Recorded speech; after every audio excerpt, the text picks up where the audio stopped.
How to apply makeup in FaceApp. First of all, open FaceApp on your device. Once the app is ready, either take a new photo or select one from your gallery by tapping the camera or photo icon. After your photo loads, scroll through the filter option at the bottom until you find the makeup category.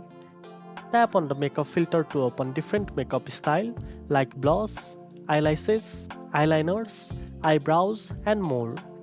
You can try each style by tapping on it to see how it looks on your photo. Some makeup options may require a pro subscription, but there are plenty of free styles to choose from. Once you find the makeup look you like, tap the save icon at the top right corner to save your edited photo to your gallery. Now you know how to apply makeup in FaceApp.